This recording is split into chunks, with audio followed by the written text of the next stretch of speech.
मेरा नाम रेखा है। हम 3 बहनें और 2 भाई थे। मैं सब भाई बहनों में सबसे छोटी थी। मेरे सारे भाई बहनों की शादी हो चुकी थी। मेरी एक बहन का डिवोर्स हो चुका था क्योंकि उसका पति उसे बहुत ज़्यादा मारता पीटता था। इसलिए अब वो ससुराल से मायके में ही रहने लगी थी। अब सिर्फ शादी के लिए मैं ही बची हुई थी। मेरे पेरेंट्स मेरे साथ साथ मेरी तलाकशुदा बहन का भी रिश्ता देख रहे थे, लेकिन तलाकशुदा होने की वजह से उसके रिश्ते नहीं आ रहे थे। मेरी तलाकशुदा बहन मुझसे 1 साल बड़ी थी और उसकी शादीशुदा ज़िंदगी पूरे 1 साल ही चल सकी थी। मेरी उम्र 25 साल हो गई थी। अभी तक मेरी शादी नहीं हो रही थी। अगर मेरा कोई रिश्ता भी आता तो ना जाने ऐसा क्या होता कि लड़के वाले खुद ही इनकार कर देते थे। मैं देखने में बहुत ज़्यादा खूबसूरत थी, लेकिन फिर भी मुझे कोई पसंद नहीं करता था। मेरे अंदर कोई कमी भी नहीं थी, बस मेरा रिश्ता नहीं लग पा रहा था।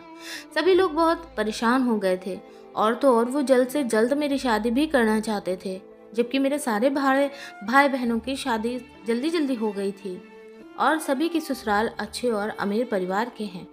ना जाने मेरे ही साथ ऐसी क्या दिक्कत थी कि कोई भी मुझसे अपने बेटे का रिश्ता करने के लिए तैयार नहीं था।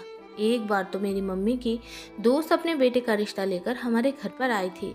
उन्होंने मुझे शादी में देखा था, तभी देखते ही मुझे पसंद कर लिया था। मेरी मम्मी को उम्मीद थी कि वो ज़रूर मुझे अपने घर की बहू बनाएंगे, पर जब वो हमारे घर आई और उन्होंने मुझे देखा तो उन्होंने फ़ौरन ही रिश्ता पक्का कर दिया। सारे मोहल्ले में यह बात फैल चुकी थी कि आज मेरे रिश्ते वाले आए हैं और मेरा रिश्ता फाइनली होने वाला है। 2 दिन ही गुजरे थे कि मेरी मम्मी की दोस्त का फ़ोन आया और उन्होंने कहा कि हमें माफ़ करना, हम तुम्हारी बेटी को अपने घर की बहू नहीं बना सकते। ये कहकर उन्होंने रिश्ता ख़त्म कर दिया। मेरी फ्रेंड्स भी मुझसे पूछती थी कि शादी ना होने की क्या वजह है। यह सब कुछ तो मुझे भी नहीं पता था। मैं अपने भाई बहनों और अपने मम्मी पापा से इस बारे में सवाल करती तो वो मुझे कुछ नहीं बताते थे, क्योंकि अब मुझे बुरा लगता था कि कोई मुझसे रिश्ता क्यों नहीं करना चाहता है। मेरी तरह ही मेरी उस बहन का भी दुख था, जो बेचारी शादी होने के बाद भी दोबारा तलाक लेकर मायके आ गई थी। मेरा खूबसूरत होने का भी कोई फ़ायदा नहीं था। जब कोई मुझे अपने घर की बहू ही नहीं बनाना चाहता था, तो फिर ऐसे खूबसूरती का क्या काम। मेरे माता पिता ने मोहल्ला भी बदल कर देख लिया था, फिर भी मेरे साथ यही सब कुछ लगा हुआ था। मेरी उम्र निकलती चली जा रही थी। वो तो अच्छा था कि मैं खूबसूरत थी, इस वजह से ज़्यादा मेरी उम्र के बारे में पता नहीं चलता था। मेरी माँ भगवान से बहुत प्रार्थना करती थी कि उनकी एक ही तो बेटी रह गई है, अब उसकी भी शादी हो जाए और वो अपने ससुराल में सुखी रहे। मैं अपने माता पिता को अपनी तरफ से बहुत ज़्यादा परेशान देखती थी। पेरेंट को तो अपने बच्चों की फिक्र होती ही है। एक दिन चमत्कार हो गया और मेरे लिए एक अच्छा सा रिश्ता आ गया। उन लोगों ने मुझे देखते ही रिश्ता फाइनल कर दिया और लगभग 1 महीने के बाद ही मेरी जल्दी जल्दी में शादी हो गई, क्योंकि मेरे पेरेंट्स इस रिश्ते को हाथ से नहीं जाने देना चाहते थे। मेरी शादी नाइयों के घर में हुई थी। अब मेरी तलाकशुदा वाली बहन ही शादी से रह गई थी और मेरे घर वाले उसके लिए भी अच्छा रिश्ता तलाश कर रहे थे, पर अभी तक उसके लिए कोई सही रिश्ता नहीं मिल सका था। मेरी बहन का नाम काजल था। मेरे माता पिता भी ज़्यादा अमीर लोग नहीं थे। मेरे ससुराल में मेरी सास जेठ और मेरे पति रहते थे। बाकी घर में कोई नहीं था। घर बहुत अच्छा बना हुआ था। मेरे पति का नाम सुरेश था और मेरे जेठ का नाम सुनील। दरअसल मेरे जेठ ने शादी नहीं की थी। वो भी नाई थे और लोगों के बाल काटते थे। दोनों भाई एक ही दुकान पर लगे हुए थे। मेरे जेठ ने अपनी माँ से कहा था कि पहले मैं अपने छोटे भाई की शादी करना चाहता हूँ, उसके बाद मैं अपनी शादी कर लूँगा। शायद इसलिए पहले मेरे पति की शादी हो गई। सुरेश देखने में बहुत अच्छे थे और अब उन्होंने मुझे शादी की रात देखा तो वो मुझे देखते ही कंफ्यूज हो गए थे। उन्हें अपनी आंखों पर विश्वास नहीं हो रहा था कि उनको इतनी खूबसूरत पत्नी भी मिल सकती है। मेरे पति के हाथ पैर घबराहट की वजह से सूज गए थे। मुझे लगा कि इतना नर्वस होना तो नॉर्मल सी बात है, पर मेरा पति तो बेहोश ही हो गया था। सारे रिश्तेदारों को कमरे के अंदर आना पड़ गया था। अच्छा खासा मजाक बन गया था, क्योंकि सारे मेहमान ही बहुत हंस रहे थे, पर मेरा जेठ काफ़ी परेशान था। थोड़ी देर के बाद मेरे पति की हालत तो ठीक हो गई थी और वो ऐसे रिएक्ट कर रहे थे जैसे कोई बात ही नहीं हुई थी। फिर उसके बाद हम दोनों पति पत्नी ने प्यार भरी बातें की और फिर हम लोग सो गए। अगले दिन सारे मेहमान भी जा चुके थे और मेरी शादीशुदा ज़िंदगी की शुरुआत हो गई थी। शादी के अगले दिन मेरे पति के नंबर पर मेरी एक फ्रेंड की कॉल आ गई। फिर अचानक बातों ही बातों में मेरी फ्रेंड ने कहा कि तुम्हारे पति और जेठ नाई हैं तो उन्हें हमारे घर पर भेज दो। मेरे पापा और दादाजी भी बाल कटवाना चाहते हैं। मैंने अपने पति से बात की तो उन्होंने कहा कि हम लोग तो बिजी रहते हैं क्योंकि हम अपनी दुकान पर काम करते हैं। मैंने अपने पति के जाने के बाद इस बारे में जेठ से बात की तो उन्होंने तो एक अजीब सी ही बात कही कि मैं किसी के घर नहीं जाता, जिसको जो भी काम है वह हमारी दुकान पर आ सकता है। मैंने कहा भला घर जाने में बुराई ही क्या है, आपके घर जाने में ज़्यादा पैसे मिलेंगे, काम तो एक जैसा ही है, दुकान हो या किसी का घर। और फिर मेरी फ्रेंड को जब पता चला कि आप लोग नाई हो तब उसने बड़ी उम्मीद के साथ मुझे फ़ोन करके कहा कि तुम अपने पति और जेठ को भेज दो। अब आप दोनों ना सही पर दोनों में से कोई एक तो चले जाओ। मैं नहीं चाहती कि मेरी फ्रेंड के सामने मेरी बात ख़राब हो। मैंने कहा मेरी फ्रेंड काफ़ी अमीर है, उसके घर चले जाओ, वहाँ से आपको अच्छे खासे पैसे मिल जाएंगे। पर मेरे जेठ ने साफ इनकार कर दिया। ये देखकर मैं हैरान रह गई थी। मैंने अपनी फ्रेंड से माफ़ी मांग ली और कहा कि मेरे जेठ और पति दोनों ही बहुत ज़्यादा बिजी हैं, इसलिए तुम्हारे घर पर नहीं आ सकते। बाद में मुझे पता चला कि मेरे जेठ किसी के भी घर जाकर काम नहीं करते, जो भी कस्टमर होता है वो उनकी दुकान पर ही आता है। सब लोग कहते हैं कि मेरे जेठ काफ़ी पुराने नाई हैं, इसलिए उनको मेरे पति से भी अच्छा काम आता है। मेरे पति ने यह वाला काम तो हाल ही में शुरू किया था, लेकिन इससे पहले वो गवर्नमेंट की दुकान पर कपड़े बेचते थे। मेरे पति की और जेठ जी की दुकान बहुत अच्छी चलती थी, उनके पास काफ़ी सारे कस्टमर आते थे, इसलिए वो दोनों भाई मिलकर दुकान संभाल रहे थे। फिलहाल ये बात तो ख़त्म हो गई थी, पर इस घर में काफ़ी ज़्यादा सुनसानी थी। मैं सारा दिन घर में अकेले रहकर बोर हो जाती थी। मेरी सास मुझसे ज़्यादा बातचीत नहीं करती थी। वो बहुत ज़्यादा संस्कारी औरत थी और हमेशा अपने कमरे में रहकर पूजा पाठ करती रहती थी। मैं घर का सारा खाना और उनकी दवाइयाँ उनके कमरे में ही जाकर देती थी, लेकिन मुझे बहुत सुकून था कि मुझे यहाँ पर ज़्यादा काम नहीं करना पड़ता था। ज़्यादा बड़ी फैमिली नहीं थी, इसलिए मैं जल्दी जल्दी काम करके फ्री हो जाती थी। एक सास ही तो थी, वो भी सारा दिन अपने कमरे में रहती थी और उन्हें मेरे किसी भी काम से कोई मतलब नहीं होता था। वो मेरी लाइफ में इंटरफेयर नहीं करती थी। बाकी मुझे इन सब लोगों के काम करने पर कोई एतराज़ नहीं होता था। एक दिन हमारे घर पर पड़ोस की ही एक औरत आई थी। उन्होंने मुझे देखा तो वो बहुत खुश हुई थी। वो मेरी सास से मिलने के लिए आई थी, पर मेरी सास सो रही थी, इसलिए वो मेरे पास ही मुझसे बात करने के लिए बैठ गई। वो मुझे देखकर कहने लगी, बहू तुम इतनी खूबसूरत हो, तुम्हें तो बहुत अच्छा रिश्ता मिल सकता था, तो फिर तुम यहाँ क्यों आ गई? तुम्हारे माता पिता ने कुछ सोच समझ कर तुम्हारी शादी नहीं की क्या? खूबसूरत लड़कियों के रिश्ते तो बड़ी आसानी से और अपने लोगों के यहाँ से ही लग जाते हैं। मैंने कहा ये सब तो ऊपर वाला तय करता है, उसने जिसके साथ मेरी जोड़ी बनाई होगी शादी तो उसी के साथ होनी है ना। थोड़ी देर के बाद मेरी सास जाग गई तो वो उनके कमरे में ही बातें करने के लिए चली गई थी। उनको चाय नाश्ता मैं करा चुकी थी। उस पड़ोसन के जाने के बाद मेरी सास ने मुझसे कहा कि ऐसे लोगों से बचकर रहना, ये इधर की बात उधर करने में बहुत माहिर है। मैंने भी अपनी सास से कहा कि ठीक है। रात को मेरा पति घर आ चुका था, उन्हें खाना दिया तो उन्होंने मुझसे खाना खाते खाते एक दो बातें की, उसके बाद कमरे में सोने के लिए चले गए। मेरे पति के साथ जब से वो बेहोश होने वाला मैटर हुआ था, वो मेरे करीब नहीं आ रहे थे, बस दूर दूर से ही वो मुझसे बातें करते थे। उन्हें डर था कि कहीं वो फिर से बेहोश ना हो जाए। मैंने उस दिन के बाद से इस टॉपिक पर कोई बात नहीं की थी, पर इस घर में मेरे लिए टाइम गुजारना बहुत मुश्किल हो रहा था। मुझे नई नई शादी वाली कोई फीलिंग ही नहीं आ रही थी। ना पति कोई प्यार मोहब्बत करता था, ना सास मेरे साथ ज़्यादा बातचीत करती थी और ना ही मेरा पति मुझसे कोई बातचीत करता था। मेरे पति और जेठ सुबह को अपनी दुकान पर जाते और शाम के 6 बजे तक घर वापस आते थे। मेरे पास करने को कोई ज़्यादा काम नहीं होता था और ना ही कोई ऐसा काम था जिससे मैं अपना थोड़ा ध्यान बटा पाती। भगवान ने मुझे सूरत शक्ल तो बहुत अच्छी दी थी, लेकिन हुनर मेरे अंदर कोई भी नहीं था। ना मैं ज़्यादा पढ़ी लिखी थी और ना ही मुझे सिलाई कढ़ाई जैसे कोई काम आता था जो मैं घर बैठकर कर लेती। एक दिन मैंने अपने जेठ को देखा, वो अपने काम से आते ही फ़ोन में बहुत बिजी थे।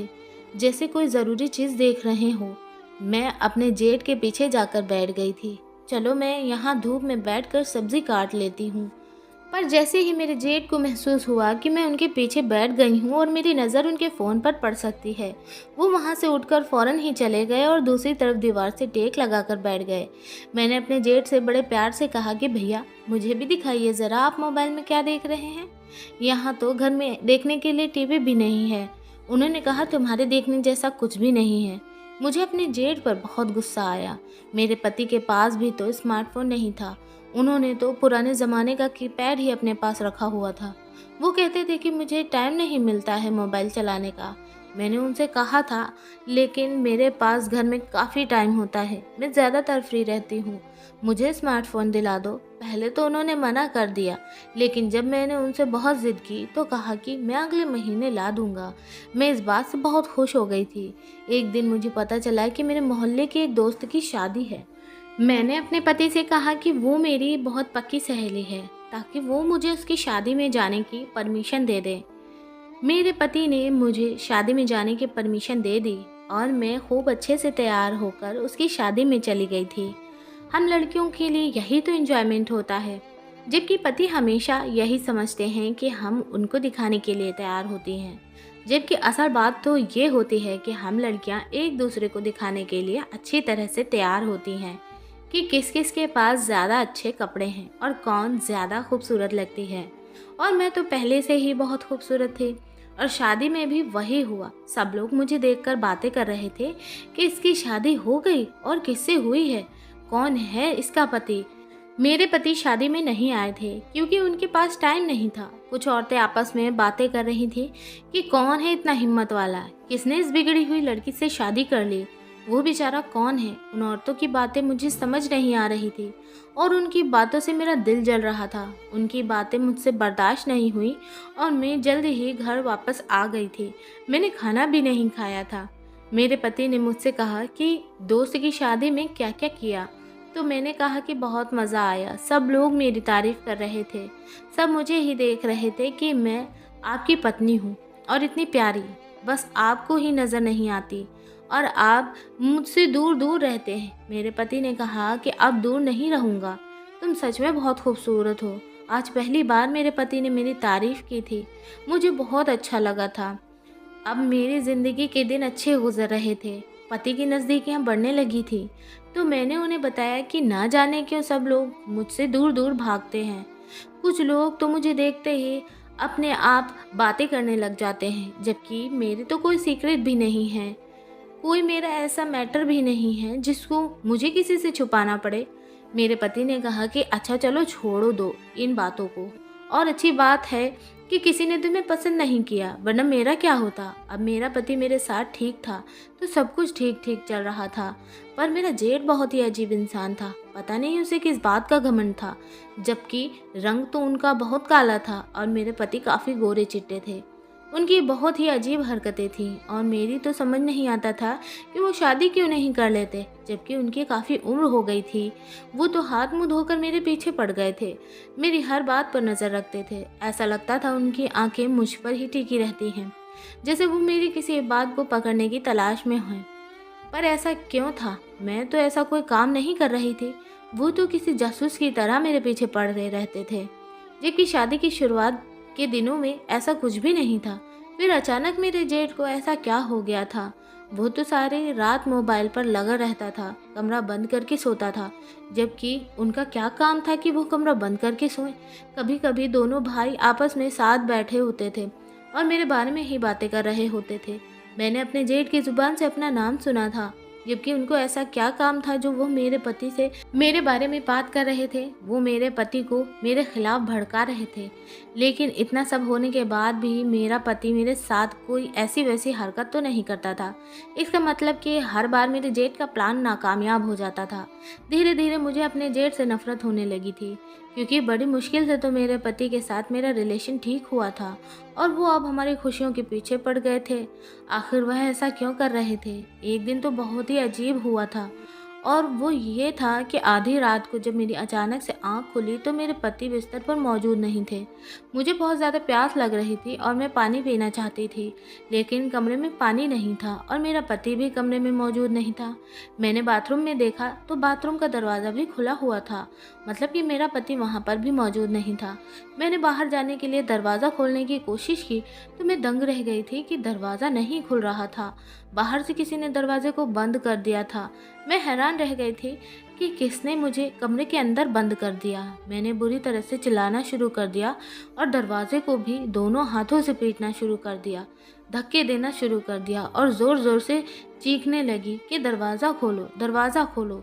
थोड़ी देर के बाद मेरे पति ने ही दरवाज़ा खोल दिया था। मैंने देखा कि मेरे पति और जेठ दोनों ही कमरे के बाहर आंगन में बैठे हुए थे और शायद मेरे पति उसी के साथ बैठकर कोई बातचीत कर रहा था। लेकिन मुझे कमरे के अंदर बंद करने की क्या ज़रूरत थी? मैंने कहा कि यह सब कुछ क्या हो रहा है? बाहर से दरवाज़ा किसने बंद कर दिया था? मेरे पति ने कहा कि वह मुझे आदत पड़ी हुई है कमरे से बाहर निकलते ही दरवाज़ा बंद करने की, इसलिए मैंने गलती से कमरे के दरवाजे को कुंडी लगा दी। चलो मुझसे गलती हो गई। मैंने कहा आपने कमरे का दरवाज़ा बाहर से तो बंद कर दिया, लेकिन आप इस टाइम पर बाहर क्या कर रहे थे? क्या बात है, कोई परेशानी है क्या? तो उन्होंने कहा कि नहीं, कोई परेशानी नहीं है। मैं भैया के साथ थोड़ी देर बैठ गया था। मुझे ऐसा लगा था कि मेरे पति मुझसे झूठ बोल रहे हैं और ऐसा लगता था कि यह दोनों मेरे बारे में ही बातें कर रहे थे। तभी तो उन्होंने मुझे कमरे के अंदर बंद करके बाहर से दरवाजे की कुंडी भी लगा ली थी ताकि मैं उन दोनों की बातें ना सुन लूँ। मेरे पति ने कहा कि तुम जाओ, मैं आता हूँ। मैंने कहा कि मुझे प्यास लगी है। उन्होंने कहा ठीक है, मैं तुम्हारे लिए पानी लेकर आता हूँ। मुझे अपने कमरे के अंदर लेकर आए। मैंने पानी पी लिया और कहा कि यह आप क्या कर रहे हो, मुझे बताते क्यों नहीं हो? आधी रात को आखिर ऐसी कौन सी बातें हो रही थी? तो वो कहने लगे कि तुम्हें पता तो है ना कि हम दोनों मिलकर ही घर का खर्चा चलाते हैं, तो बस घर खर्च की ही बातें कर रहे थे। ऊपर से माँ का भी तो ख्याल रखना होता है ना। बस यही सब बातें कर रहे थे और कुछ नहीं। मैंने कहा 11 बजे तक तो आप मेरे साथ ही सो गए थे।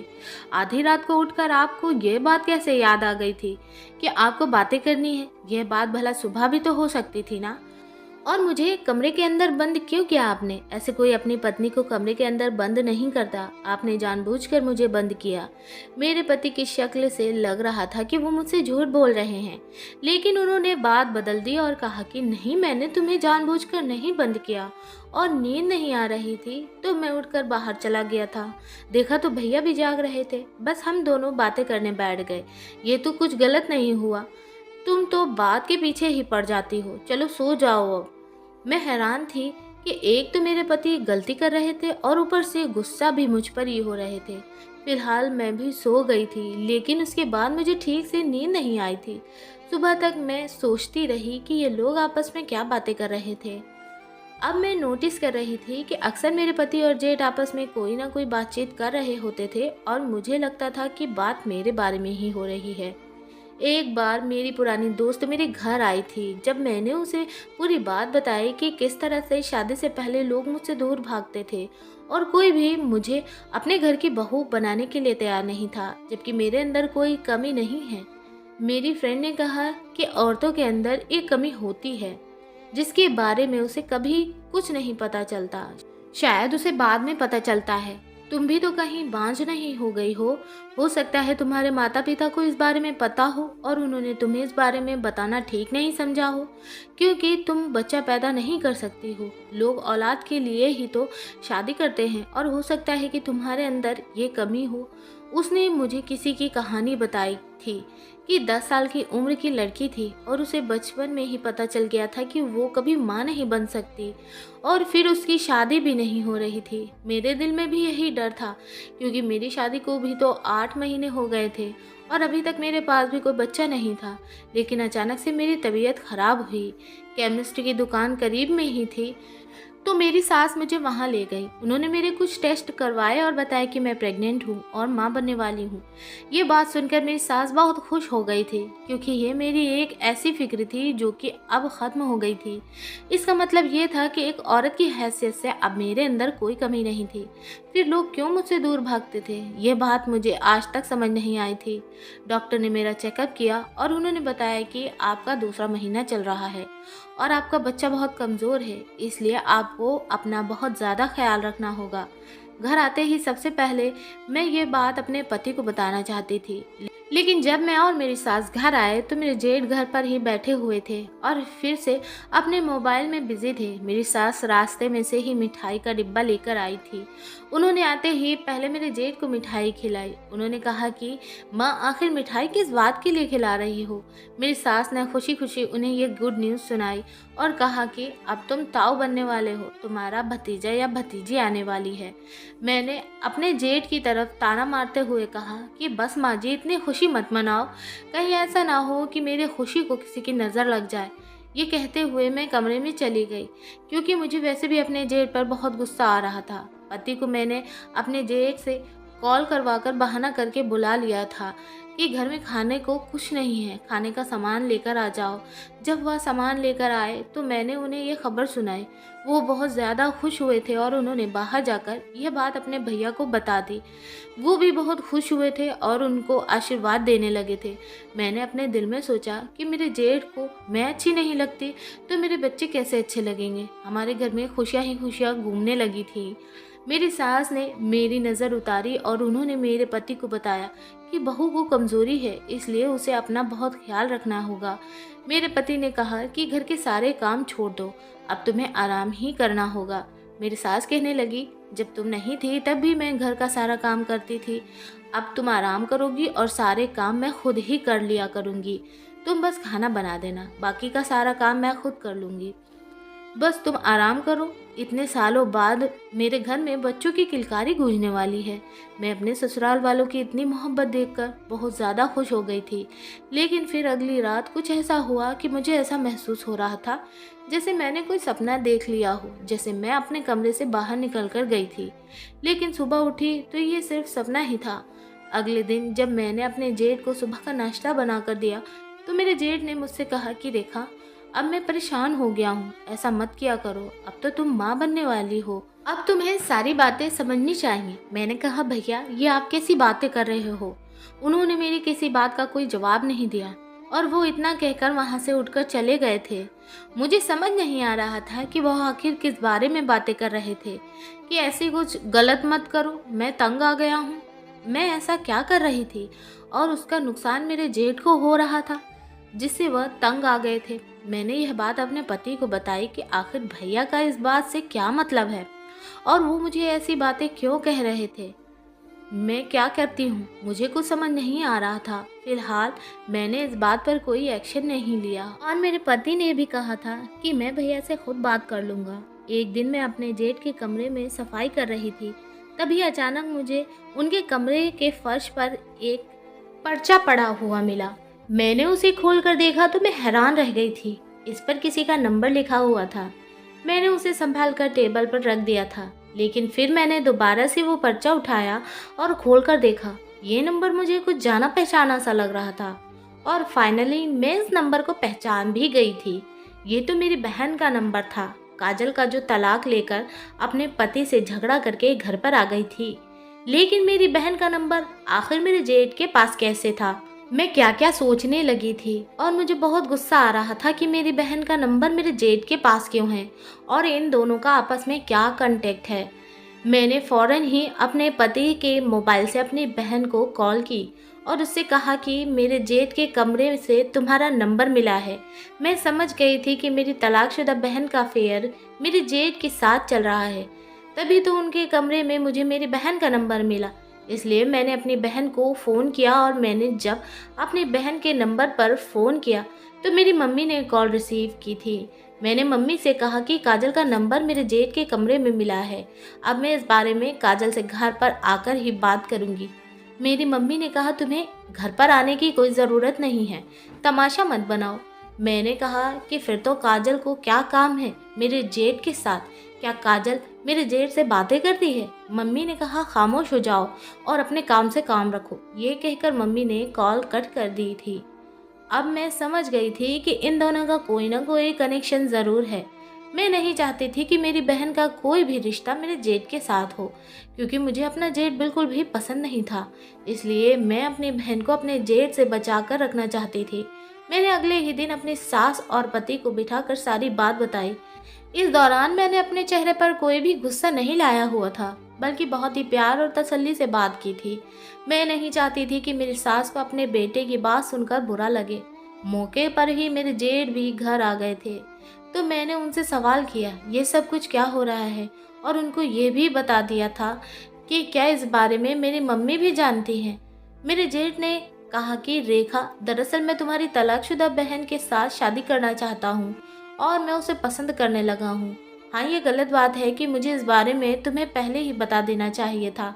मैंने उसे तुम्हारी शादी में पसंद किया था, जब मुझे पता चला कि उसकी तलाक हो गई थी और उसका पति उसे बहुत मारता था। तुम्हारी बहन बहुत मासूम है, मुझे उसकी मासूमियत अच्छी लगी थी, इसलिए मैंने फैसला किया कि मैं उसे अपने घर में जगह दूंगा। हम दोनों की आपस में बातचीत होने लगी थी। शादी के कुछ दिनों बाद काजल ने मुझे तुम्हारे बारे में एक ऐसी बात बताई जिसे सुनकर मैं हैरान रह गया था। मैंने बड़ी हैरानी से अपने जेठ की तरफ देखते हुए कहा, मेरी ऐसी कोई बात नहीं जिससे आपको हैरान होना पड़े। मैंने अपने पति और सास की तरफ देखकर कहा कि मेरी ऐसी कोई बात नहीं है। मैं उन लड़कियों में से नहीं हूँ जिनका कोई मैटर हो। मेरा कोई बॉयफ्रेंड भी नहीं था। मेरी तो कभी किसी लड़के के साथ फ्रेंडशिप भी नहीं हुई। मैंने अपने जेठ की तरफ रिक्वेस्ट करते हुए कहा कि बताइए कि मेरी बहन ने आपको क्या बताया है जिसकी वजह से आप हैरान हो गए हो, और मुझे पता है कि आप मेरी बहन के कहने की वजह से ही मुझ पर अपनी नज़र रखने लगे थे। मेरी बहन ने आपको जो भी बताया वो झूठ ही होगा, क्योंकि मैं उससे कहीं ज़्यादा खूबसूरत हूँ। वो मुझसे पूरे 1 साल बड़ी है और मुझसे शादी से पहले बहुत झगड़ती थी, इसलिए उसने मुझसे बदला लेने के लिए ही आपको मेरे खिलाफ भड़काया होगा। मेरे जेठ ने कहा कि उसने मुझे जो भी बताया है वो सब कुछ सच है, क्योंकि मैंने तुम्हारे माता पिता से भी बात की थी। उन्होंने भी कहा था कि यह बात सच है, लेकिन उन्होंने हमें शादी से पहले इसके बारे में कुछ नहीं बताया था। शादी के बाद ही मुझे तुम्हारी बहन की वजह से ये बात मालूम पड़ी। इन्हीं सब को लेकर हम दोनों भाई आपस में बातें किया करते थे कि तुम्हारा बहुत ज़्यादा ख्याल रखना होगा। मैंने कहा कि क्यों, मेरा क्यों ख्याल रखना होगा? मैं ऐसा क्या करती हूँ? क्या मैं घर से बाहर निकल जाती हूँ? मैं तो यही समझ रही थी कि ये लोग मुझे कैरेक्टरलेस कह रहे हैं। फिर मेरे जेठ ने कहा कि तुम्हारा ख्याल रखने से मतलब है कि तुम्हें बंद करके रखना होगा। फिर उन्होंने मुझे असल बात बताई, तो मैं सुनकर हैरान रह गई थी, क्योंकि यह राज जानने के बाद मेरी ज़िंदगी की सारी उलझनें मुझसे दूर चली गई थी। क्योंकि ये राज जानने के बाद मुझे मेरे सारे सवालों का जवाब मिल गया था। दरअसल मुझे नींद में चलने की बीमारी थी, और नींद में चलकर ही मैं हमेशा किसी दूसरे इंसान के कमरे में जाकर सो जाती थी या फिर घर के बाहर निकल जाती थी। यह बात मेरे सारे रिश्तेदारों और मोहल्ले वालों जानते थे। मुझे इस बारे में कभी कुछ नहीं पता था, क्योंकि मेरे माता पिता नहीं चाहते थे कि अपनी इस बीमारी को सुनकर मैं अपना दिल छोटा करूं और अपनी इस बीमारी की वजह से परेशान रहूं, इसलिए उन्होंने मुझे ये बात नहीं बताई थी। पर जब शादी के बाद मेरी बहन और मेरे जेठ की आपस में फ़ोन पर बातें होने लगी, तो उसने बातों ही बातों में मेरे जेठ को यह बात बता दी थी। मेरे जेठ को मेरी बहन पसंद आ गई थी। उन्होंने मेरी शादी में ही उसको पसंद कर लिया था, और मेरी बहन भी मेरे जेठ के साथ शादी करने के लिए तैयार थी। मेरे जेठ ने इस बारे में मेरे माता पिता से बात कर ली थी और कहा था कि वो उनकी तलाकशुदा बेटी से शादी करना चाहते हैं, और जल्द ही वो इस बारे में अपने घर पर भी मुझे और अपनी माँ को भी बता देंगे। मेरे माता पिता को इस रिश्ते से कोई एतराज़ नहीं था, क्योंकि मैं भी अपने ससुराल में अच्छी तरह से रह रही थी। एक ना एक दिन तो मेरे ससुराल वालों को ये बात पता चल जानी ही थी। मेरे माता पिता ने ये बात मेरे ससुराल वालों को शादी से पहले इसलिए नहीं बताई कि जिन लोगों को यह बात पता होती थी वो लोग मुझसे शादी नहीं करते थे। बड़ी मुश्किल से तो यहाँ पर मेरा रिश्ता लगा था। एक दिन मेरे जेठ को जब एहसास हुआ कि मैं नींद में चलकर उनके कमरे में गई थी, तो वो बहुत ज़्यादा हैरान रह गए थे, और उन्होंने ये बात मेरे पति से भी कही थी, और फिर इस तरह से मेरे पति को भी पता चल गया था, और मुझे कभी इस बारे में पता नहीं चला, क्योंकि मेरी नींद बहुत पक्की थी। मेरे पति ने मेरे घर वालों से बात की, तो उन्होंने कहा कि यह बात सच है और उनकी बेटी को नींद में चलने की बीमारी है, लेकिन हमने आपको इसलिए नहीं बताया था क्योंकि उनकी बेटी का कहीं भी रिश्ता नहीं लग पा रहा था। जब मैं 16 साल की थी, तो एक दिन मैं नींद में चलकर अपने चाचा के बेटे के कमरे में जाकर सो गई थी। मेरी चाची तो वैसे भी बहुत बुरी औरत थी। उन्होंने इस बात का गलत मतलब निकालकर सारे मोहल्ले में इस बात को आग की तरह फैला दिया था और सब लोगों को यही भरोसा दिला दिया था कि मैं गलत लड़की हूँ और मैं ज़बरदस्ती लड़कों के कमरे में जाकर सो जाती हूँ और उनको लगता था कि मैं एक्टिंग करती हूँ। मुझे कोई बीमारी नहीं है, मैं कैरेक्टरलेस लड़की हूँ और जानबूझकर मैं किसी के भी साथ सो जाती हूँ। ये बात मेरे घर वालों ने मुझसे छुपा कर रखी थी। फिर एक दिन मेरे पति को पता चल गया और उनके भाई वो आपस में बातें करते रहते थे कि मेरे साथ क्या किया जाए। यहाँ ससुराल में किसी को कोई बात ना पता चल सके, इसलिए वो दोनों मेरा ख्याल रखना चाह रहे थे और अब मैं माँ बनने वाली थी। तब से वो दोनों मेरा और भी ज़्यादा ख्याल रखने लगे थे। तभी मेरे जेठ ने कहा था कि अब तुम ऐसी हरकतें मत किया करो, मैं तुमसे तंग आ गया हूँ। इसका मतलब यही था कि मैं नींद में चढ़कर उनके कमरे में चली जाती थी, लेकिन मुझे बिल्कुल भी ये सब कुछ याद नहीं था कि मैं कब और किस तरह से अपने जेठ के कमरे में जाती हूँ। मेरे पति ने मुझे वीडियो भी दिखाई कि तुम किस तरह से चल कर जाती हो। मैं वीडियो देखकर हैरान रह गई थी और मैंने अपने पति और सास और जेठ से कहा कि मुझे यह बीमारी है, इस बारे में तो मुझे कुछ नहीं पता था, लेकिन मैंने आप लोगों को जितना भी तंग किया उसके लिए आप मुझे माफ़ कर दो। मेरी सास और जेठ ने कहा कि इसमें तुम्हारी कोई गलती नहीं है। मैंने अपने पति से कहा कि क्या इस बीमारी की वजह से कल को मुझे कोई नुकसान पहुंच जाए या मैं लाचार हो जाऊं, मुझे कोई और बीमारी हो जाए, तो क्या आप मुझे छोड़ दोगे? मेरे पति ने कहा कि ये तुम्हारी गलतफहमी है, मैं तुम्हें बहुत प्यार करता हूँ, मैं भला तुम्हें कैसे छोड़ सकता हूँ। मुझे तुम पर पूरा भरोसा है, इसलिए तो मैं तुम्हारा ख्याल रखता हूँ। ये तुम्हारी अच्छे होने की पहचान है कि तुमने इतने अच्छे तरीके से मेरे घर की गृहस्थी को संभाल कर रखा है। हम बस इसलिए तुम्हारा कमरा बंद करते थे कि कहीं ऐसा ना हो कि किसी दिन नींद में तुम घर से बाहर निकल जाओ और तुम्हारे साथ कुछ गलत हो जाए। इसलिए मैं और भैया तुम्हारे लिए परेशान रहते थे और तुम्हें पता है, जब मुझे पता चला कि तुम्हें ये प्रॉब्लम है तो थोड़ी देर के लिए मैं भी परेशान हो गया था, लेकिन फिर भैया ने मुझे तसल्ली दिया और उन्होंने कहा कि रेखा बीमार है, वो अपनी मर्ज़ी से ऐसा कुछ नहीं करती है। उन्होंने मुझे बहुत समझाया और उस दिन के बाद से ही मैंने फ़ैसला कर लिया था कि मैं तुम्हें यह बात पता चलने नहीं दूंगा। अगर तुम्हें यह बात पता चली तो तुम्हें बहुत दुख पहुंचेगा। मैंने अपने जेठ से माफ़ी मांगी और कहा कि मुझे माफ़ कर दीजिए, मैं आपके बारे में बहुत बुरा सोचने लगी थी और मैं काजल से भी माफ़ी मांग लूँगी, लेकिन आप लोगों ने तो मेरा घर बचाया है। मैंने अपने पति से कहा कि अब मैं नींद में चलूं तो आप मुझे फ़ौरन जगा देना ताकि मुझे पता चल जाए और उसका कोई इलाज हो सके, और मैं भी इसका इलाज करवाना चाहती हूँ। इसलिए अगले ही दिन मेरा पति मुझे डॉक्टर के पास लेकर गया। डॉक्टर ने कहा कि आपकी बीमारी जल्द ही ठीक हो जाएगी। अक्सर ऐसा होता है कि नींद में चलने वाले इंसान को अपना कोई होश ही नहीं रहता, जबकि मेरी ये बीमारी तो काफ़ी सालों पुरानी थी, पर भगवान की कृपा से मेरी ये बीमारी बहुत जल्दी ख़त्म हो गई, क्योंकि मेरे ससुराल वालों ने मेरा बहुत ख्याल रखा था। मेरी सास बहुत अच्छी औरत थी और मेरे जेठ ने भी मेरा बहुत ख्याल रखा था। अब वक्त था तो सिर्फ मेरे बच्चा पैदा होने का। किसी तरह से 9 महीने पूरे हो गए थे और मैंने एक नन्ही सी परी को जन्म दिया था, जिसे देखकर मेरे घर वाले बहुत खुश हुए थे। मेरी सास तो फूली नहीं समा रही थी, क्योंकि भगवान ने उन्हें कोई बेटी नहीं दी थी। मेरे पति ने बताया कि इस दौरान मैंने हर रात तुम्हारा जाग कर ख्याल रखा, लेकिन भगवान की कृपा से तुम एक रात भी नींद में नहीं चली। धीरे धीरे तुम्हारी ये बीमारी बिल्कुल ख़त्म हो गई। अब हमारी ज़िंदगी में खुशी आनी शुरू हो गई थी। मेरी तलाकशुदा बहन का भी घर बस गया था। मेरे जेठ के साथ उनकी शादी बहुत धूमधाम से कर दी गई थी। अब हम दोनों बहनें अपने एक ही परिवार में बहुत ज़्यादा खुशी खुशी रहते हैं। दोस्तों, उम्मीद करती हूँ आपको हमारी कहानी पसंद आई होगी। कहानी पसंद आई है तो वीडियो को लाइक करें, चैनल पर नए हैं तो चैनल को सब्सक्राइब करें। वीडियो को पूरा देखने के लिए आपका तहे दिल से धन्यवाद। हम आपको मिलेंगे एक और ऐसी ही बेहतरीन वीडियो में। तब तक के लिए धन्यवाद। आपका दिन शुभ हो।